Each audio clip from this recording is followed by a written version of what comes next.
So naturally, we sat down at the table after playing golf, and since I was there, naturally, world events and domestic politics became the subject. And what started was one of the guys in the foursome, usually predictable, started asking me what I think of Republican field and who should be the nominee, who's going to do this, what's that.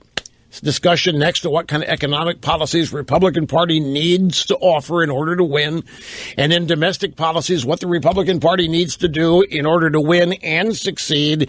And the usual predictable things. We got to drop the social issues. We got to get rid of those. We got to come up with real responsible tax policy. And I'm listening to all this. And if I threw up my hands, and this is the beginning of the new technique, I said to the avowed socialist, he's a nice guy, don't misunderstand. But he made no bones with it. He's a socialist. So I said, I wasn't looking at him. I was looking at the guy who had offered the theories on what the Republicans need to do. I looked at him and said, folks, now, I don't want to be anybody misunderstand me here. This is a technique that I have evolved to draw people out that I have found to be far more successful than just asking them for their opinion point blank.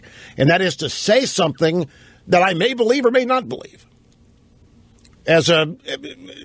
Call it being a provocateur, but not with the intention of starting an argument, just to actually learn what somebody thinks. So I said, and I made this up. I want you to understand this. I don't want there to be any confusion. When the Democrat websites get hold of this later today, after listening to the suggestions from another guest that the Republican Party needs to do to win and so forth, I looked at the guy who made the suggestions, and I looked at the avowed socialist, and I said, I think it's all academic. I think it's over. I think the things you're talking about are not going to make a hill of beans. We've lost the culture. The facts don't matter. You're sitting here, you're talking tax policy and this and that, and the vast majority of people voting aren't going to have the slightest idea what you're talking about. Tax policy. We got 92.5 million Americans who are not working. They don't care about self-reliance, tax policy. All they care about is the gravy train continuing. We've lost the culture here. I don't know that we can ever get it back. I think that doesn't matter who we nominate. And I wanted to find out what the socialist thought. Now, if I'd have just asked him point blank, because I am such an intimidating figure, I don't know that I would have gotten the answer. But I knew saying something like that would obviously distress my Republican buddy at the table, who immediately, by the way, started trying to talk me off the ledge. That's how successful I was in making them believe that I believe this. Now, the socialist disagreed with me and started talking about what the Republicans have to do and how they can pull it off, and it's all about getting the votes and so forth. And I found it really, really fascinating because one of the things that socialists about Iran, the Middle East, well, when that came up, he said, Rush, don't you think it's better finally now? Let those people fight it out over there. The days of America being the world's policeman, screw that. I mean, if the Iranians want to fight the Iraqis and they want to fight the Saudis and they want to fight the Syrians and they want to fight the Palestinians and they want to, let them have at it.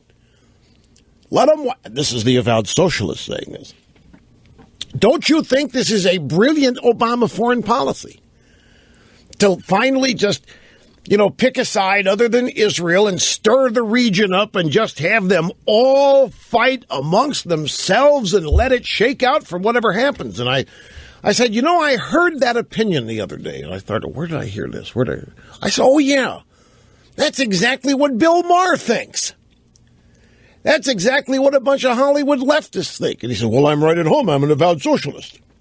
And I said, well, yeah, that's true. And then I said, but this ignores a key ingredient in all that. And that is the concept of the United States. He said, well, why does the United States have to be everywhere? I said, you sound like Obama. You sound exactly like Obama. There's nothing special about us. Why should we be there?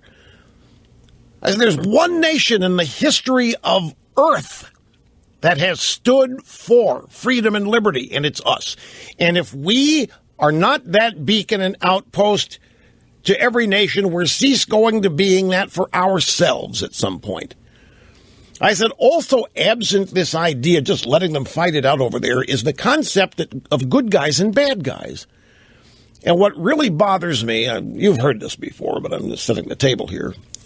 You understand the conversation. I said the whole idea that the United States is no different, that the United States is not the solution to world problems, that we are actually the problem, and the only way to solve the problem is for us to get out of it. I said, I find that profoundly upsetting and distressing.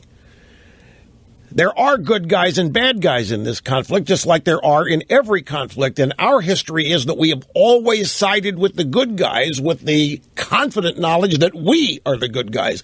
And it really worries me that we are losing that.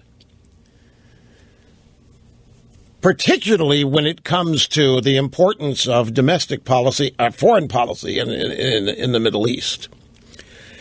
And that's where we are.